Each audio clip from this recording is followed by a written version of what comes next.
Continuamos con el preliminar momento de la entrevista destacada del día de hoy. Estamos en comunicación con un referente muy importante de la historia del básquetbol, principalmente de los últimos tiempos, jugador del Real Madrid, él en su momento, subcampeón del mundo con la selección argentina.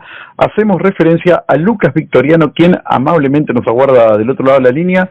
Lucas, muy buenos días. Ricardo Bortolossi los saluda desde la ciudad de Villocampo, en la provincia de Santa Fe. Hola, ¿qué tal? Buenos días. ¿Cómo le va, Lucas? ¿Cómo la está pasando? ¿Está de vacaciones en este momento? Sí, acá estamos visitando a la familia de Tucumán, que hace un tiempo que no venía y nada, terminamos ya la temporada, así que vacaciones hasta que empiece la próxima. Surgido de las categorías formativas de Alberdi de Tucumán, ¿es así? Así es, sí. ¿Y qué tipo de club es Alberdi? Y el típico club de barrio, muy social, de una historia rica en cuanto a títulos, jugadores de la misma familia, la misma sangre, que van dejando herederos, y bueno, es un equipo que está tratando de sobrevivir durante estos tiempos tan difíciles, pero que supongo que por la muchachada y la gente del barrio podrá hacerlo. ¿Es un club básicamente de básquetbol?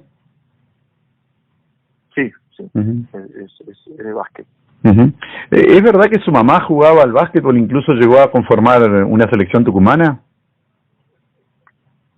Sí, tiene su historial, sí. Jugaba bien, jugó muchos años, después fue entrenadora, sigue vinculada ahora también con la Nación de Veteranas, Maxi Básquet, así que nada, tengo una familia que respira este deporte desde que yo soy muy chiquitito que lo vivo de forma cotidiana. Sin embargo, Tucumán es una provincia esencialmente futbolera. ¿Cómo es esto de respirar básquetbol en todo momento? ¿Cómo fue esa llegada? Imagino que de la mano de su mamá cuando era muy chico.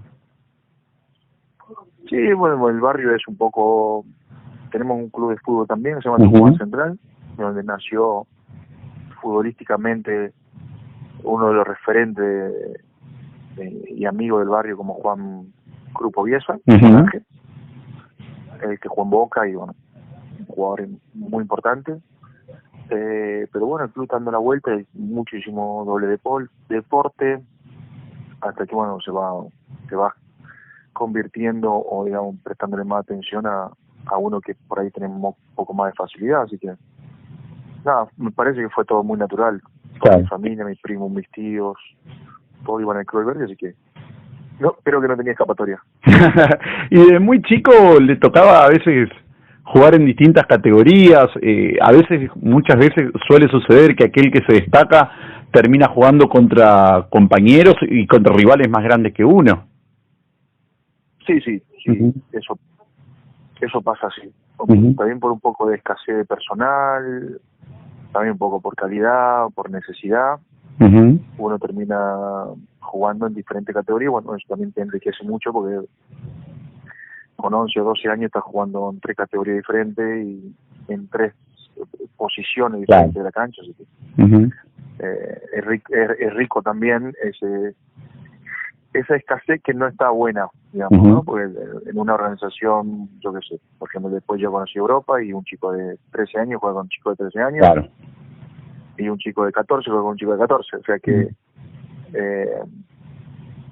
hay tanta cantidad de jugadores que no se puede cambiar de categoría. ¿Y es riesgosa la fricción de un chico de 13 años jugando contra uno de 16, 17? ¿Es muy peligroso para su integridad física?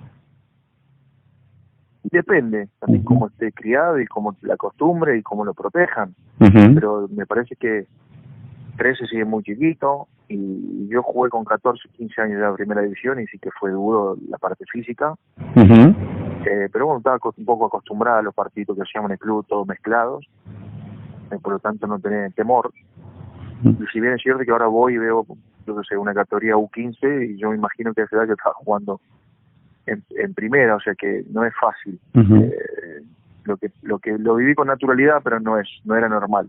Y recién decía que jugaban en diferentes posiciones. El hecho de jugar en distintos puestos cuando uno se está formando, ¿es beneficioso o perjudicial para el tema de la especialización en el puesto que uno quiere jugar? Para mí es beneficioso conocer distintas posiciones. No es lo mismo estar de espalda al aro que estar de frente, no es lo mismo jugar en el eje que en un costado, no es lo mismo tener supremacía física sobre el resto o estar en condiciones adversas. O sea, y conocerse hace que uno empiece a buscar soluciones, a estimular. Más allá del entrenamiento, uno durante el partido de la forma competitiva, cuando saca ventaja física casi no te cuesta, y cuando te estás en desventaja física tenés que tirar de picardía y buscar alternativas. Yo creo que en ese sentido sí que se hace beneficioso, pero mucho tiene que ver los formadores, tu padre y tu cabeza para poder también aceptar o saber que cada partido, o que después de un partido seguir siendo igual de chico que el chico que jugó menos. Porque una de las cosas más difíciles que hay en deporte es esa parte, ¿no? La parte el manejo de egos. ¿Y cómo recuerdas su llegada a Venado Tuerto? De la mejor manera, porque me fui a probar supuestamente después de una Argentina de cadetes, y nada, después ya no me dejaron volver. Una vez que fui a entrenar, me dijeron, no, déjalo porque si te vuelves soy otro club. Y nada, en ese equipo estaba Pichi Campana, Sebastián Langa, Gabriel Darrá, Fabián Turros, un equipo con jugadores de selección argentina de mucha jerarquía, y que obviamente para mí era otro mundo, ¿no? Entrenar con ellos, convivir con ellos, ver cómo era el roce de Liga Nacional, la parte alimentaria, nutricional, psicológica, física, todo cambia. Y bueno, una sorpresa buena. Y más allá del placer de compartir con este tipo de jugadores que usted nombró, el tema del destierro cuando uno es muy chico, ¿se sintió o lo tomó naturalmente? Yo estaba convencido de que lo quería hacer, entonces sí se sintió, pero creo que con menos secuelas que uno que se tiene que desarraigar por algo más obligado, por algo más difícil. En este caso era algo de elección, ¿no? Y nada, pues sí fue difícil. Sigue siendo difícil. ¿Y cómo se siente cuando uno lo convocan para un seleccionado argentino siendo tan solo un adolescente? Y es lo máximo. Porque, bueno, estás representando a un país, sabes que estás entre los 12 que eligieron para que representen ese país. Muchos chicos que intentan o quieren estar en ese lugar y lo estás ocupando vos al puesto. A mí me parece que esos 10, 11 años que yo tuve en la selección fueron los más bonitos de mi carrera, por lejos. Y ganando un sudamericano de cadetes, ¿es así? Sí, así empezamos. ¿Y cómo se viven esos sudamericanos ahí conviviendo con chicos de la misma edad o por ahí un poco mayores, estando en otro país? ¿Había una especie de camaradería entre los distintos equipos o cada cual se concentraba en lo suyo? No, eso estás acostumbrado a ser hermano, a compartir, a dormir, a comer, a respirar casi con ellos. O sea, tenemos todavía los grupos de WhatsApp de esa época y todo lo vivido, compartido, tanto las alegrías como la tristeza. Y no, al final también después de esa camada tuvimos grandes jugadores que jugaron en la NBA y lo vivíamos con una alegría enorme, porque era un poco el sueño de todos que ellos estaban haciendo realidad. ¿Y en Olimpia de Venado Tuerto desde el primer momento se sabía que ese equipo estaba para cosas grandes? Cuando yo llegué estaba en formación, digamos, porque eran pocos años que llevaba esa comisión y bueno, había que formar un club ganador, que no es fácil. Sí. Pero sí que estábamos en ese lote de los mejores. Y después, bueno, por suerte, con un título sudamericano y un título de Liga Nacional, pudimos devolver esa confianza que nos habían generado, ¿no? Todo un pueblo como el de Venado Tuerto. Aquella final frente a Atenas debe ser una de las más emotivas de la historia de la Liga Nacional. Emotiva y pareja, me parece. Sí. Eran 7 partidos, cada uno ganó su partido en condiciones local y bueno, el séptimo partido en casa, la verdad que había una sobrepresión, ya que no habíamos perdido ningún partido en todo el año de local, y bueno, perder eso y que te quiten el título en tu casa iba a ser muy cruel, ¿no? Pero por suerte lo pudimos ganar. Y el estadio reventaba de gente ese día. Sí, con muchas horas previas, no se podía entrar. No me acuerdo que llevé a amigos de Tucumán que venían, los llevé temprano y ya no entraba nadie, como 5 horas antes del partido. Y se pensaba por ahí, bueno, Atenas es un equipo que ya está más acostumbrado a este tipo de partidos. Sí, claro, la experiencia que tenían, los jugadores que tenían, la jerarquía, lo que habíamos demostrado en esos 6 partidos posteriores, o sea, era súper difícil. La verdad que cuando faltaba un minuto y ganábamos ahí, y fue el minuto más largo de todo, porque sí, que se termine ya esto, que ha sido un sufrimiento, pero bueno, por suerte ha terminado bien. ¿Y qué sintió al colgarse, al cortar la red de una liga nacional por primera vez? Imagino mucha emoción, muchos recuerdos en aquel momento. Sí, increíble. Además él, estaba mi familia, estaban mis amigos, la gente de Venado que me atendió muy bien. La verdad que fue un sueño. También me acuerdo que Sebastián Uranga luego nos dijo: disfruten esto porque no es normal, no es fácil en una liga nacional. Y cuánta razón tenía. Y según su conocimiento, ¿qué pasó para que Olimpia cayera tanto y prácticamente desapareciera del básquetbol? Bueno, en ese momento ya hubo un problema con el sponsor principal, que era el Banco B. Sí, había quebrado. Sí, quebró, y bueno, con ello un montón de empresas del pueblo, y ya el sustento económico no era el mismo, la calidad de jerarquía de los jugadores ya no podían, y bueno, así se fue metiendo en un proceso que lamentablemente no pudo levantar cabeza, y que bueno, terminó con un montón de descenso, de deuda, de malos momentos, que no se merecía un club de esa envergadura, pero ya están saliendo a flote. Sé porque tengo contactos y muy buenos ahí, muy buenos amigos en el club, y están mejorando y tratando de volver a aparecer a nivel nacional. Y la final de la Sudamericana se la ganaron ni más ni menos que un gigante del continente como Corinthians. Sí, de visitante, difícil también, suplementario, épico. Y tiene también ahí el contraste del recuerdo del partido de los sillazos, ¿no? Porque claro. No pudimos festejarlo y nos estaban tirando sillas. Pero bueno, ¿y qué también doble también. ¿Y qué sintió en aquel momento que parecía que ya estaba todo ganado para ustedes y Oscar metió ese triple increíble desde casi de la casa? Y es un bajón, porque uno pensaba que ya estaba hecho, y de repente el tipo pone el paño y no vuelve a dar 5 minutos más de sufrimiento. En ese momento además estaba yo adentro de la cancha y sufrí menos jugando porque estaba más concentrado, y después en el suplementario hice la quinta falta, y ahí sí que fue difícil porque lo vi de afuera, y de afuera con impotencia porque no puede hacer nada. Hizo el partido eterno también, muy difícil, pero bueno, Jorge Raca en ese momento se convirtió ahí en un superhéroe, y con un triple nos hizo ganar este torneo. Y en la selección argentina mayor, usted vivió el periodo de quizás más de la transición más importante de la historia, de equipos que se conformaban con hacer buenas campañas, a otros que querían ganar cosas. ¿Cómo se vivió ese momento? ¿Cómo lo fueron viviendo, Lucas?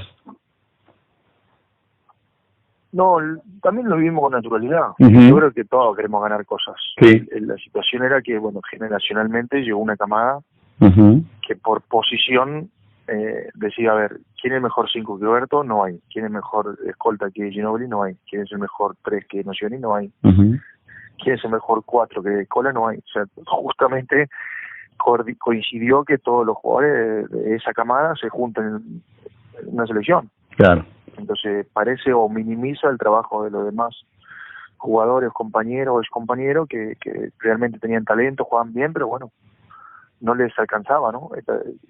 Compararlos con estos monstruos que te nombré, parece como que no hicieron nada, pero sí, claro que hicieron, y mucho, y cosas importantes. Entonces, bueno, estar en esa transición fue algo que lo tomamos de manera natural, lo que estábamos entrando. Yo fui de los primeros. Sí. Pero después, una vez que entramos los chicos que, por ejemplo, en el sudamericano, como cadete, como que decía, con Le Gutierro, Sí. el Mundial Juvenil, el Panamericano Juvenil, donde ya estábamos con Pepe Sánchez, ya varios de esa camada, el Sub-21 después en Melbourne, que estábamos la mayoría. O sea, ya era un grupo compacto, lleno de experiencia y de sin sabores también y de alegría, pero que bueno, hacía que el equipo sea una verdadera piña, un equipo con una solidaridad terrible, responsable, trabajador, bueno, unos valores incalculables, guiado por uno de los entrenadores que fue de lo más importante también, ¿no? Como Rubén Magnano. Y antes de Rubén Magnano habían hecho un trabajo muy interesante Guillermo Vecchio también. Sí, fue el que captó todo, el que empezó a hablar de medallas y el que estimuló de chiquito que veamos para afuera, que no nos sentamos menos que nadie. Un enorme laburo de él, de Julio Lamas también en la transición anterior. Hay una importancia enorme entre de los entrenadores argentinos en esa camada que se llama Generación Dorada. Y en aquel torneo de las Américas de Neuquén quizás se vio el mejor nivel del equipo barriendo de una manera increíble a Brasil en la final. Sí, ahí jugamos un torneo muy lindo, muy bueno. Ahí empezamos a creer en nuestras condiciones, ahí empezaba a cerrarse el equipo, ahí empezamos a decir todos que era mucho más importante el rendimiento del equipo que el individual, cosa que no es difícil, no es fácil conseguir. Y la verdad que bien, para mí deportivamente cuando mejor tuvo el equipo fue el año siguiente, el 2002. Claro. Perdimos una final de esa, pero para mí fue donde mejor jugó, donde yo mejor vi a un equipo. O sea, no vi jugar otro equipo en mi vida mejor que ese. Quizás era más vistoso el del Panamericano de Neuquén. Sí, pero los rivales también con identidad. Claro. Teníamos otra oposición diferente. En el Mundial barrimos China con Yao Ming y 3 jugadores por arriba de los 2,15 m. Barrimos a Rusia con Kirilenko y toda la historia que tiene. Jugamos muy bien contra Nueva Zelanda, le ganamos a Nowitzki y a Alemania. O sea, le ganamos a Estados Unidos por primera vez, con todo jugar NBA. O sea que no se puede medir una cosa con la otra. Hasta el 2012 había un mito y que decía que Estados Unidos era imbatible, no había perdido nunca y parecía que iba a seguir así. Ustedes en todo momento creyeron, si bien uno siempre tiene esperanza de ganar, pero estaban convencidos de que le podían ganar realmente al equipo de Estados Unidos. No, al principio uno no lo toma tan serio, más nosotros teníamos clasificación al día siguiente. Jugar contra Estados Unidos no hacía variar de oponente. Si ganábamos tocábamos Brasil, si perdíamos hasta nos podía tocar con Serbia o España, me parece. O sea que era más normal, ¿no? Que perdamos. Pero nada, después de la charla Rubén y nosotros nos concientizamos, creímos lo que estábamos haciendo, fuimos fieles al trabajo que llevábamos y la verdad que el partido se fue dando de a poquito como nosotros queríamos. Ellos se sintieron con impotencia y lo fuimos llevando hasta sacarle una ventaja importante. No estaban acostumbrados obviamente a correr de atrás y no lo sintieron bien, no se sintieron cómodos y ganamos. La verdad que un partido memorable e histórico. ¿Y qué les dijo Magnano después de ese partido para que no pierdan el foco y se concentren en lo que viene? Yo creo que eso es la parte más difícil que le ha tocado a Rubén. Porque es muy difícil no desenfocarse, es muy difícil. Entramos al hotel y estaban todas las selecciones que estaban en el Mundial aplaudiéndonos. Habíamos hecho una gesta mundial. Era muy difícil, pero bueno, el primer partido después de ese fue Brasil. Nos costó al principio por esto, que esa emoción, esa adrenalina que habíamos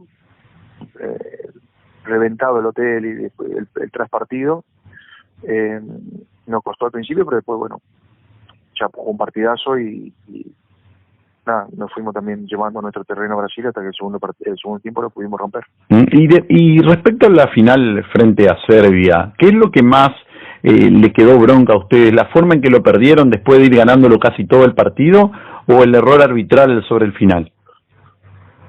Y todo un poco, todo un poco. La verdad que es difícil porque creo que no nos merecíamos en el sentido perder por cómo habíamos jugado. nos equivocamos pocas veces en el torneo, hubo desconcentraciones muy pocos partidos y bueno, en ese partido nos tocó, sobre todo los últimos 2 minutos, hicimos cosas que no eran nuestras, nos desconcentramos, no quiero usar la palabra nos asustamos porque es mucho, pero sí que no nos vimos, no nos habíamos visto ante una situación así, entonces no estábamos acostumbrados y bueno, Bodirogue, que sí estaba acostumbrado, hizo un partidazo y nos ganó con 2 fallos muy polémicos de los árbitros que podrían haber cambiado la historia también. Mañana, en su momento, cuando tuve ocasión de entrevistarlo, me dijo que quizás en Atenas tuvieron la experiencia que le faltó en ese partido frente a Serbia. Eso no hay duda. Como deportistas siempre vamos viviendo esa experiencia. Y ese partido tenía que pasar para que ocurra lo otro. Claro. No tengo duda de que pasó así. Pero bueno, tampoco está mal, ¿no? Perder la final del Mundial para ganar una medalla de oro. Creo que todos lo hubiésemos firmado. Seguro. Y después, bueno, tuvieron un preolímpico donde tuvieron alta y baja, pero le ganaron a Brasil en la final por el bronce para la clasificación, también de una manera magistral. A veces parecía que en esos partidos la Argentina se encendía. Sí, también yo por ejemplo, ese torneo ya la sufrí, ya tenía bastante problema de lesión, hubo jugadores también que no llegaban enteros, fue un torneo que empezamos la previa y el pre-torneo, digamos, el entrenamiento con muchos problemas. No, al final se fue enderezando y pudimos clasificar, que es lo más importante. Sí, recuerdo un partido con Venezuela que lo perdieron de manera increíble. Sí, y antes la previa habían perdido con México. Sí, ese no fue un torneo que fuimos de menos a más, indudablemente. ¿Y las lesiones quizás jugaron en contra para poder estar en Atenas, Lucas? Y fue fundamental. Ahí es donde se me hace la segunda hernia y bueno, ahí ya la hernia de disco a ese nivel ya era muy difícil de igualar. Pero bueno, tampoco fueron malos los chicos que nos suplantaron. Claro. Palaino también se lesionó la rodilla previa al torneo, después llegó pero no estaba en su plenitud y nada, quedó Walter Germán y Carlos Delfino como nuestros suplentes. ¿Y a pesar del dolor pudo entender la decisión de Mañano de no llevarlo? Sí, totalmente. Era lógico. Sí. Sí. ¿Y como hincha cómo lo vivió? Y no pudo ser un hincha normal, porque yo sabía qué es lo que estaba pasando en todo momento. Faltaban 15 minutos para el partido y sabía cómo se estaban mirando, qué es lo que estaban haciendo. Faltaban una hora para el partido y yo sabía que estaban haciendo un calentamiento, que estaban en el vestuario. Faltaba 1 hora y media y sabía que iban en el micro cantando, bailando y haciendo cosas. O sea, lo estaba viviendo a plenitud porque sabía cómo se comportaban. Entonces en el partido me pasaba lo mismo, ¿no? Estaba en casa, pero hace cuando estaba en el banco iba adelantándome de todo lo que iba a suceder, a quién iban a sacar, a quién iban a poner, cómo íbamos a ganar. Todo. Así que no, lo viví muy bien, sí. ¿Y cómo es la sensación de un chico casi adolescente cuando llega a Real Madrid? Y es otro mundo. Yo creo que puede ser el club más importante después de la NBA. Claro. Es un club enorme con una marca mundial. La verdad que impacta. Necesitaba un tiempo de adaptación porque no es fácil. Quizás lo había escuchado en una entrevista que dijo que quizás no fue muy beneficiosa para su progreso como basquetbolista ir a Real Madrid porque es un club de exigencia permanente. Sí, es un análisis ya de jugador retirado. Claro.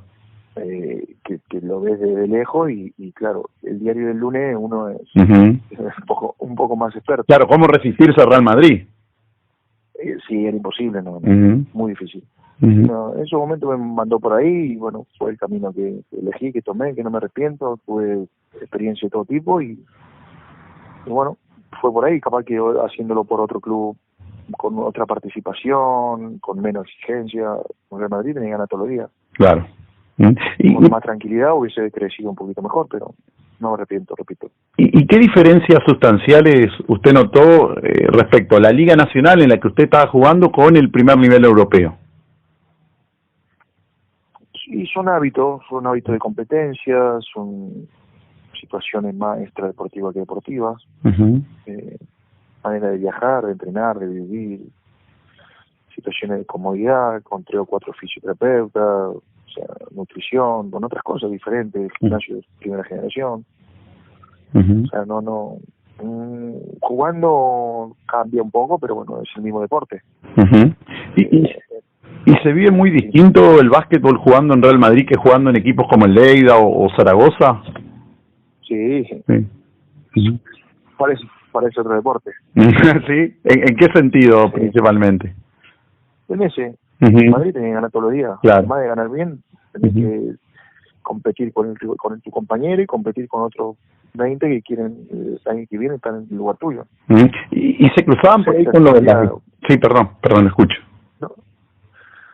No, digo, estás todo el día pendiente de eso, de mejorar y de estar a la altura. ¿Y se cruzaban por ahí con las estrellas que jugaban al fútbol en Real Madrid o es como otro lugar? No, sí, se conviven mucho, se cruzaban mucho porque además estaba ahí Esteban Cambiaso y convivían muchas cosas, hicimos muchas cosas juntos. ¿Y del básquetbol italiano qué nos podría decir? Es un poco como el español, para nosotros en su momento y sobre todo después de la crisis del 2001 fue una escapatoria para muchos de los que tenían el pasaporte y posibilidad de pasaporte. Había argentinos por todas las ligas y la verdad fue una experiencia muy buena, tanto en la Liga 1 que jugué como en la Liga 2 en la que ascendimos, que también fue una experiencia enriquecedora. ¿Cómo se vive en el basquetbolista al momento del retiro? Con mucha incertidumbre, no sabes para qué servir, qué es lo que te depara el destino, qué es lo que va a hacer o qué otra cosa te puede generar la adrenalina que te genera ser deportista, jugador, un partido. Bueno, entras en un momento de todas lleno de dudas y bueno, es difícil, muy difícil. Es un luto muy interno, muy personal, muy particular y que cada uno lo puede llevar de una manera diferente. ¿Y qué lo llevó para poder ser entrenador? ¿Qué cosas le llamaron la atención de esta profesión? Mi mamá lo era, mi papá lo era, creo que yo también lo empecé a hacer de antes de tiempo de retirarme y bueno, después empecé a cursar, también lo viví con mucha naturalidad. Me parece que estar vinculado al deporte y tener esa posibilidad de poder entrenar a jugadores que están haciendo por ahí un camino que ya recorriste y bueno, ayuda un poco y ayudar a los jugadores me gusta, ¿no? Transmitir experiencia, tanto las malas como las buenas, y de que ellos, bueno, se sientan con una opinión que por ahí es difícil de que te la den si es que por ahí por ese camino todavía no pasaron. ¿Y cumplieron con sus expectativas lo que fue la última temporada de Regatas de Corrientes, más allá de quedar afuera contra el clásico rival?